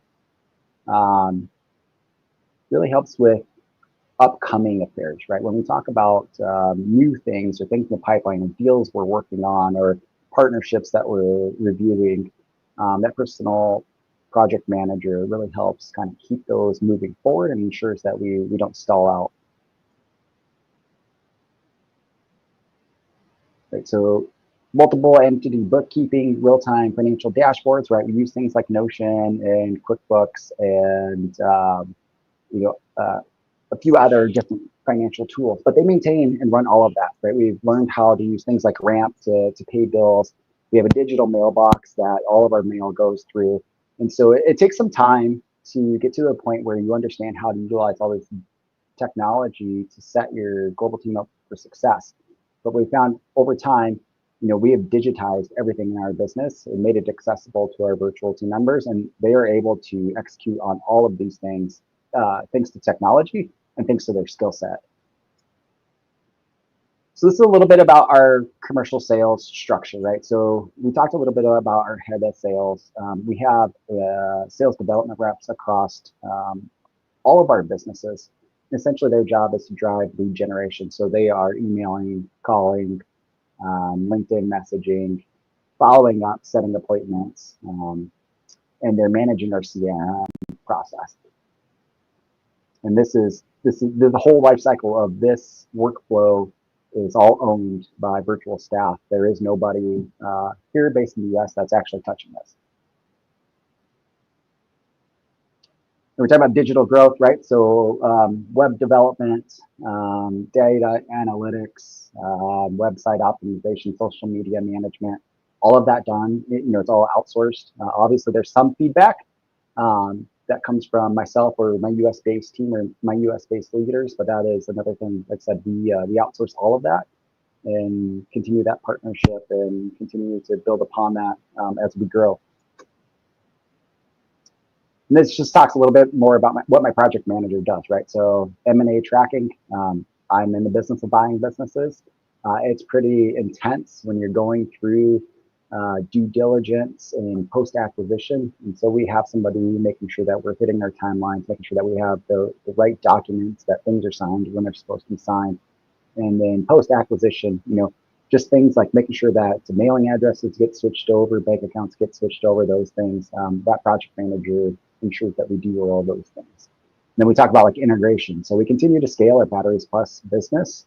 And in doing so, there's a tremendous amount of integration that happens right after we purchase. And so that person, our project manager, ensures that we're hitting the targets, that they're working with the corporate office, the Batteries Plus franchisor, to make sure that systems are integrated and up and running the way that they're supposed to be. So, and VA team coordination between the project manager and my EA. We really help coordinate activities for all of our global staff. So. This talks about the secret formula to having virtual team members, right? So global talent. I'll tell you what, in many instances, I have definitely found higher caliber people globally than what I've been able to find locally, especially being in Iowa. The access to talent is not always what it is in some of the larger cities. So it's been difficult to find and source good people. So this has given me an avenue to source really great talent, and it's really helped drive us in all areas of the business. Obviously, there's lower fixed cost, and a strategic focus. When you think about like hiring a BA, a head of sales, and head of marketing, you get that strategic mind for a fraction of the price. A little bit about, here's a little bit more information. Right, said we have 10 entities, Y-Scale being the primary one today, the one that we're driving and trying to move forward into the future. Admin time saved, right? Pretty much all of my time I've gotten back on administrative tasks. I don't really do any follow-up from it, where it comes to an inbox or where it comes to following up even on messages. My virtual team handles most of that. And then 24/7 coverage. Business continues to focus, or I continue to focus elsewhere while the business is up and running. And then, to end all of this, I think it's important to talk about how to make this successful. I think the idea of having leverage is great. And, in the beginning, I thought that I could hire virtual assistants and global team members, and they would just come on and do the job.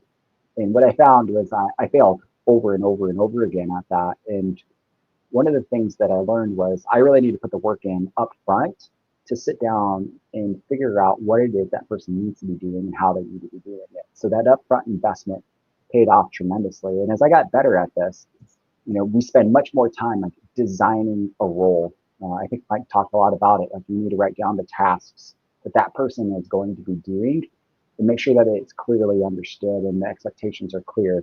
And if you can tie KPIs to what that person is supposed to be doing, it's even easier yet. So, I would tell everybody that I would caution them to bring one on right away without sitting down first and just like, okay, what are the things that I need to take off my plate that I can easily outsource? And at least going through that activity, you'll have an idea of, what you will have the first virtual assistant do. So with that, I will close and see if there are any questions. Awesome job, Corey. Thank you so much for putting such a hard time and effort into a great presentation for everybody here. So I've got a few questions here to get started. One of the things you talked about right there at the very end, I want to ask a question on. You said put the hard work in up front. How did you kind of label out what it is that you knew that you needed to outsource, so that when you brought somebody in, you could hand that all off? I've heard some horror stories about people, and you kind of alluded to it, bringing them in too soon. They don't have a clue how to train them, don't have a clue what they're actually giving up. They're just like, I know I need to get rid of some stuff. So what are some great tangible steps that you take to make sure that you are bringing in somebody and they're able to take over right away? Yeah, I would say the last executive assistant that I hired, what I did, and I've learned this through different methods, but is I listed out everything that I was doing through a week. So I would go through, I kept a notebook with me, and every task, every time I logged into an email, it was very tedious to go through, but I just went through and listed out everything I did in a week. And then I went through and I asked myself, what is it that I hate doing? And so I just went through, it doesn't have to be some fancy method. It's really simple. Went through and just circled the 10 things that ate up a lot of my time that I absolutely hated doing. And then the next time that I did it, I just went through and created an SOP and created a Loom video of myself doing it. And then, that took up, that was like a training manual for a new executive assistant coming in the door, because it was already there. It was already documented in how I did it and why I was doing it as I was talking through actually doing the work, knowing that I was going to bring somebody on to do it for me. That was the simple step that I took when hiring an executive assistant. Very good. So one more question before we kind of wrap up is, when somebody's at the very beginning and they're kind of, they're uncomfortable trying to figure out, like, how do I let some of this stuff go? They know they need to let some of that stuff go. How do you recommend that folks really narrow down who it is that they want, right? We've heard some of the speakers talk about, the right person, right seat. So we need to know how we're going to do that. What has been your experience in finding the right who to sit down as your executive assistant, as your virtual team member? How did you kind of figure out knowing that this is the right person? Because, you talked about it. I think like the best time to not, or the best time to, or it was already said, I should say today, that the best time to let them go is before you've even hired them, right? So, how do you make sure that you're bringing in that right person? They're sitting down, they're going to be that solid team member for you. Yeah, I said today, we design the role and then we look for the attributes to fulfill that role. And so I think, you think about things like EOS. I know Joe then talked a lot about it. And as you become more sophisticated, you start to learn those things. And the beautiful thing about Wise VAs is they actually go through the trouble of doing the predictive index and outlining. Yeah. You give them a job description, what you're looking for, and they kind of match the person, from a competency and a culture perspective to fit the role. And that's what I found it just to be much more successful, because you don't want to give somebody that's highly analytical and likes routine tasks, a highly strategic role. You're kind of setting up for failure and vice versa. And so learning that up front and spending that little bit of extra time really goes a long way and complements both sides, right? Complements the business and complements and does service to the person that you're bringing in the door. For sure. And I think the culture index, it's like voodoo magic. I don't understand how exactly they narrow it down so well, but they do a great job being able to push it forward. Wise VA's team has done an awesome job matching those right people with that culture index. I love it. One last question. What parts of business operations tend to benefit the most from working with virtual professionals? Yeah, I'll tell you what. So we are we are implementing them in all parts of our business. So we just hired an operations manager not that long ago to handle kind of all the administrative sides of our operations, or the retail operations and Batteries Plus. I would say today the highest use case, or the easiest use case for most people, is the EA, and then moving into something like financial marketing. We're finding the most talent out there around customer service, finance, marketing. But we're finding people to do a whole slew of things. Awesome. Yeah, I mean, you made a point about living in Iowa, and the pool of folks where you're at, perhaps in rural Iowa, is a little bit harder. But this opens up your aperture so much to so much expertise around the world. So, Corey, I really appreciate you spending some time with us, sharing your knowledge with us. And now we're going to move on to last but not least. Kuntz, really, there we go. Last but not least, we're bringing in Lonnie Kuntz from KM Collective. I cannot wait to hear what she's got. She's already been mentioned from the first speaker. Now she's bringing it in here, and she's going to be discussing beyond delegation, how to build a high trust, high impact VA team. Welcome, Lonnie. Thank you so much for joining us. Thanks, Adam. Super excited to be here, and just want to say thank you to Marcio and the whole Wise VA team. They're amazing. So I'm happy to bring us home and finish us out. So, all right, I think I have my slides. Great. Okay. Hi, guys. I'm Lonnie. I'm going to talk to you today about how do you go beyond delegation, how to build a high trust, high impact VA team. And so I'm going to start off by telling you a little story of how I started on my VA journey. So if you guys have been with us since the beginning, you know I've had the privilege of working with Jobin Barkey, and that's, I really pushed on him to hire not just one VA, but 2 VAs. So here's how it all started. So a couple years ago, the Barkeys bought Soccer Shots Oahu, which is a franchise, an after-school program for kids 2 to 8. And we are in Oahu, and, I'm the only person on the ground. And so I'm in all the boxes on the accountability chart. I'm doing sales, marketing, operations, HR, finances, you name it, I was doing it. And then, we were doing well, but then the Barkeys promoted me to also be in charge of our Orange County, California territory. So not only is that handling Oahu, then I was also doing OC, which is double the size and thousands miles away. And so in order to be able to fully focus on the transition and be able to bring on OC well, I was thinking, how am I going to do this all? How am I going to focus on OC, but at the same time be able to still pay attention to Oahu? And you know what? Wise VAs and the amazing virtual assistants were the answer. So meet Elena and Deborah. They were the answer to our problems and my questions of how I was going to do it all. Everything changed. One time, for example, I had to be in California for an all-day quarterly meeting, and I wasn't able to check emails, handle anything on the Oahu side. And usually I'm the one answering the phone, talking to parents, handling call-outs from coaches.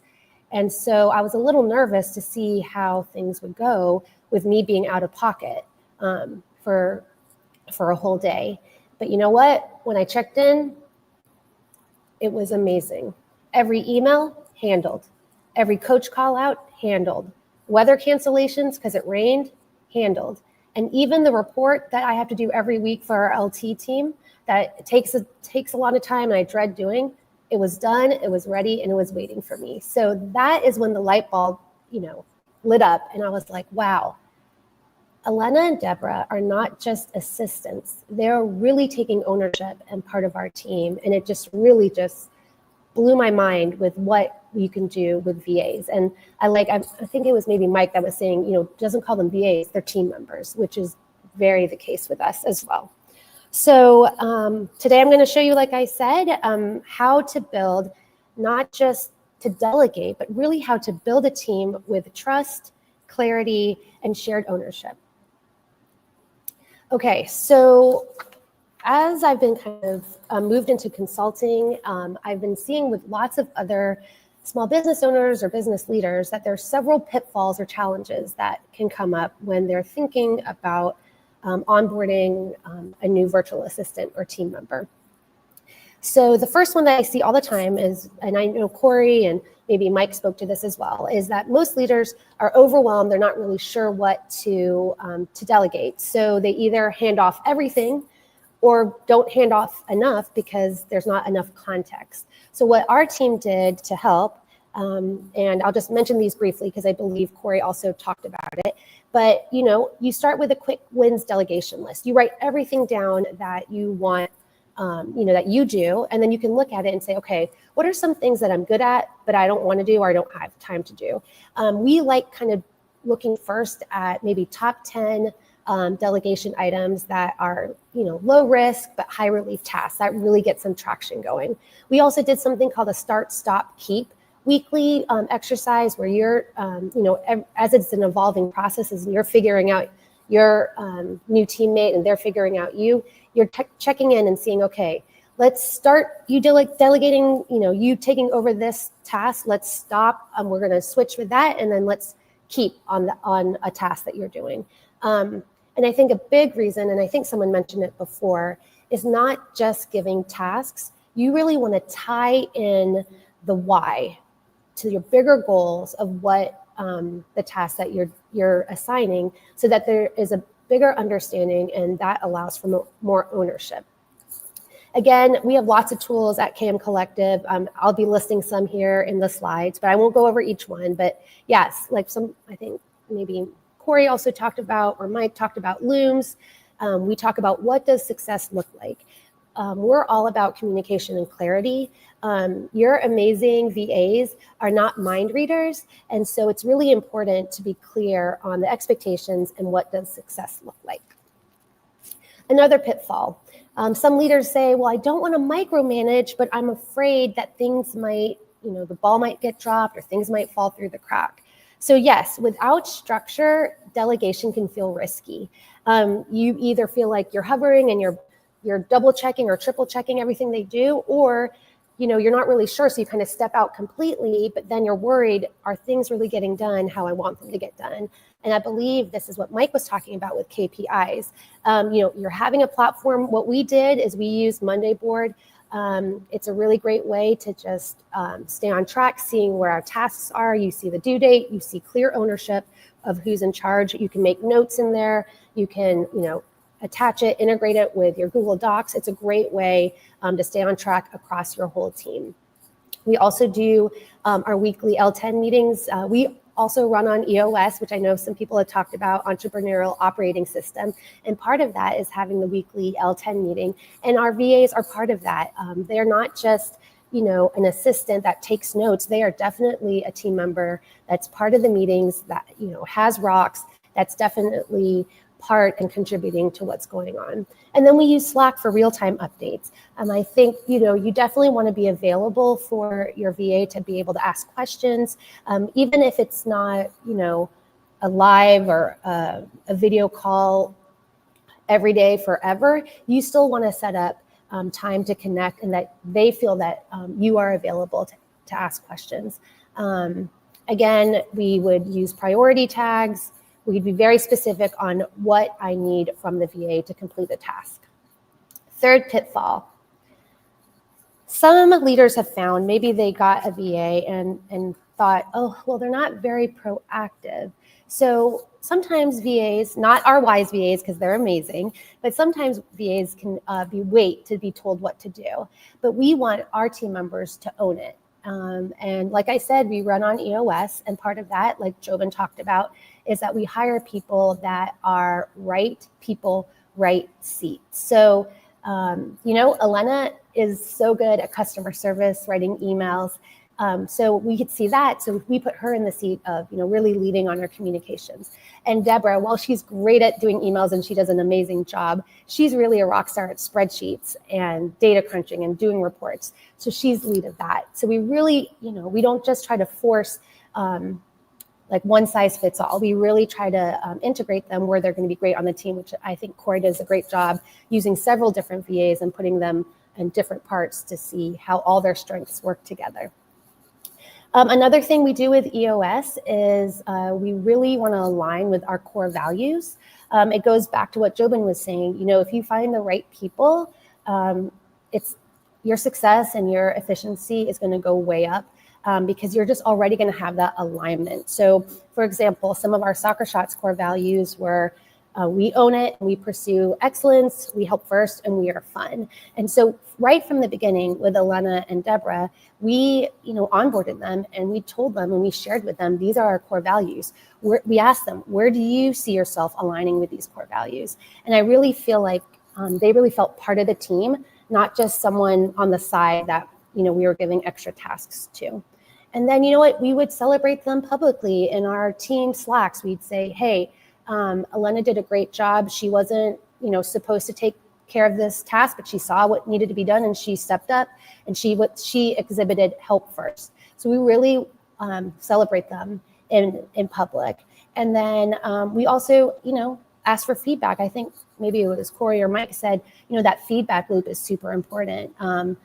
They need to be free and be able to say like, hey, I don't really understand this, or can you explain this a little bit more, Lonnie? And one thing I like doing when I have kind of my one-on-ones with them is I say, what can I do to make your life more easy? Or what is one thing I can stop doing to make your life more easy? I want to give them the opportunity to be able to share that so that you have a two-way communication. And I believe when you're like that, the trust just goes way up. They really feel part of the team. They take ownership. Fourth pitfall. Some people feel like, well, they feel like a stranger. They're remote. They're coming from a different country. They don't really feel like a teammate. And while I say that sometimes, VA relationships can feel just transactional, that, you're just giving them things to do and they're just cranking out the tasks, that can lead to turnover, boredom, or burnout.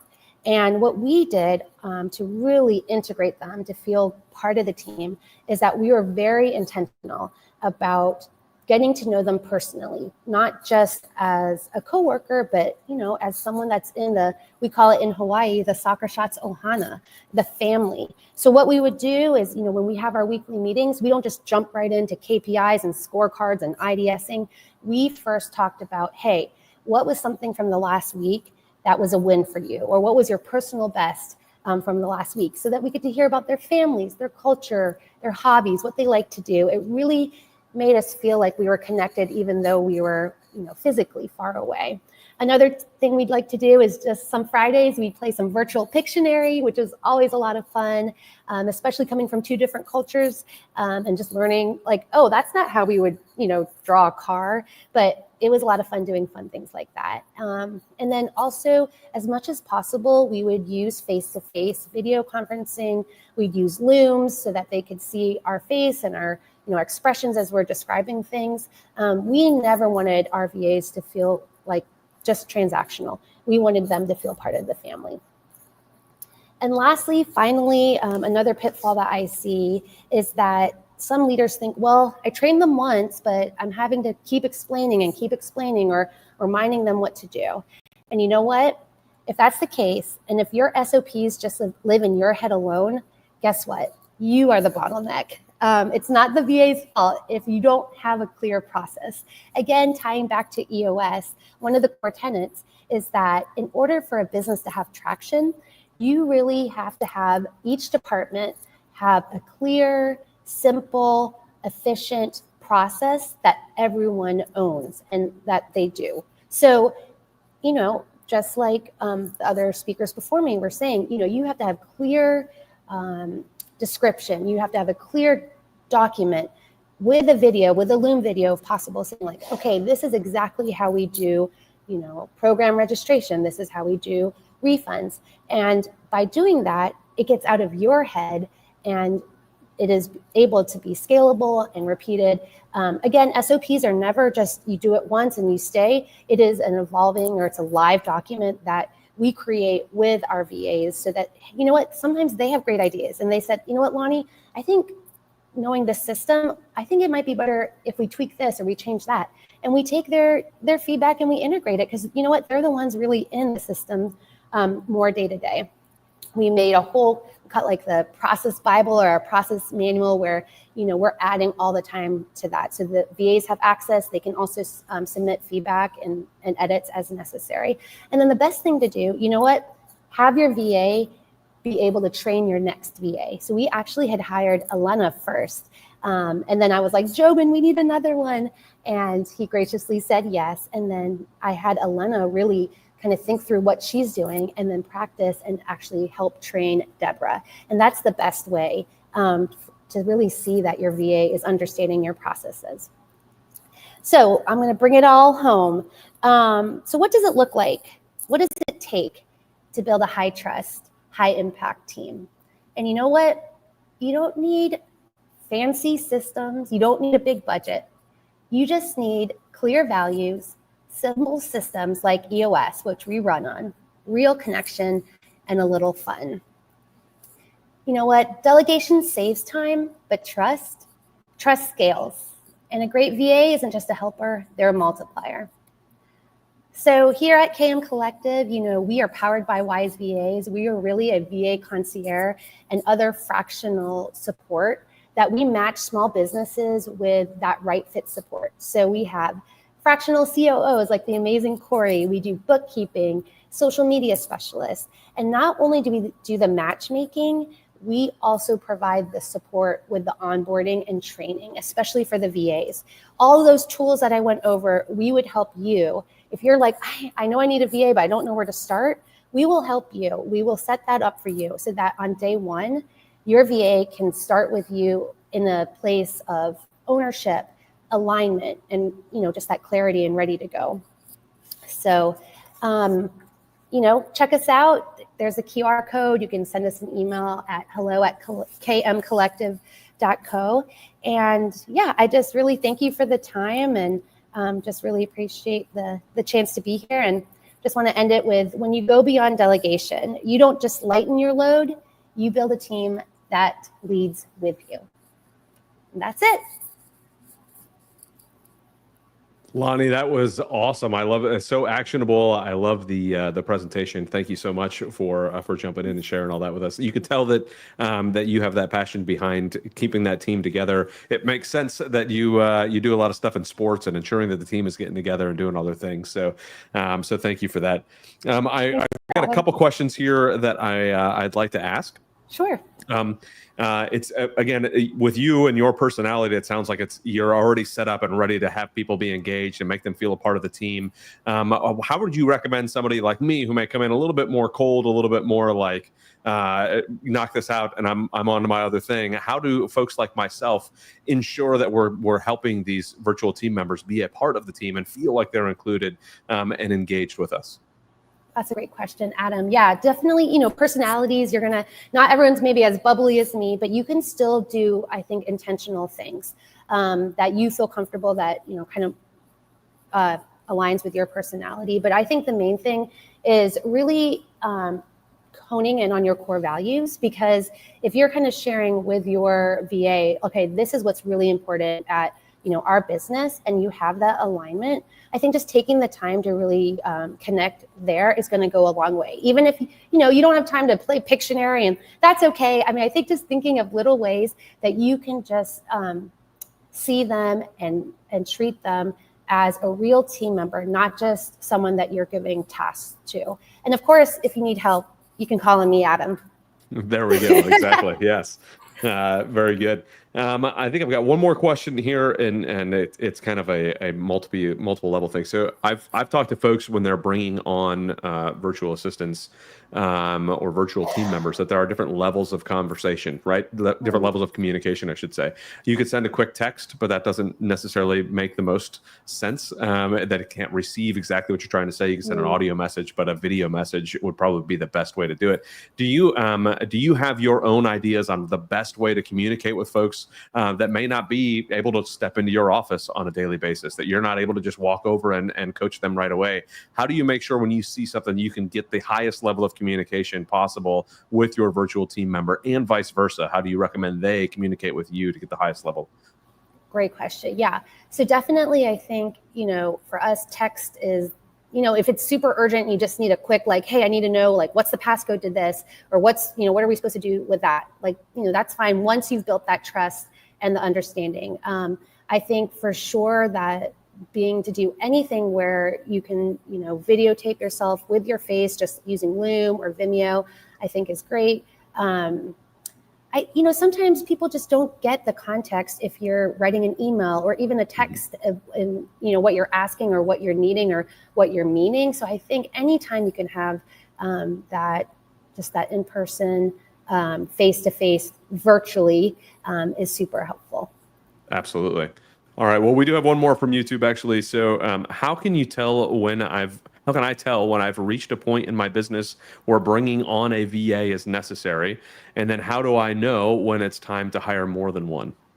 Great questions. So, KM Collective is a startup and I'm growing. And you know what? I already brought on 2 VAs because I'm thinking, hey, how do I want to have a team with me to scale? So yes, it is an investment. With Wise VAs, it is such an affordable investment. So, as Corey was saying, though, you want to take time to think about, okay, what are the things that you could delegate? Where do you want to go? In EOS, we have something called a VTO, where you're thinking already of your 10-year plan, your 3-year plan, your 1-year plan. And by having first the big picture, you're able to see, hey, okay, once I hit ABC or I hit these rocks, this will be a great time to bring in a VA. So it kind of varies. Like for me, I know where I want to go. I brought them on right away. For someone else, they might need to take time to figure out, okay, 1 year from now, I want X amount of clients, I want X amount of revenue, and able to scale that and to do that, you're going to need a VA. Again, like we've been saying, we've been hearing through Wise VAs, you need people that can do the $10 or $20 hour tasks so that you can do only what you can do. The $1,000 task, getting out there, getting clients and doing your brand. Absolutely. So right now, get your VA right now. Yes, absolutely. You should, for sure. Well, Lonnie, it was a wonderful presentation. I thank you so much for jumping in and sharing such amazing nuggets with the community. So now we're going to go ahead and close out our event. I want to thank everybody who attended. I thank all the speakers for jumping in, the great questions, the willingness to share their time and energy with all of you. It's been an absolute pleasure to be able to host this, to MC this. I'm looking forward to hearing some of the feedback from you all. Please continue comments in the comments section. Let us know what we could do. And do not forget, go ahead and scan that QR code. It's right there on the screen. There it is. Scan the QR code for a free strategy call with Wise VAs to grab a 10% discount on your first month of a 40-hour VA. Thank you all again so very much. I look forward to talking to you all again soon, and we will see everybody later.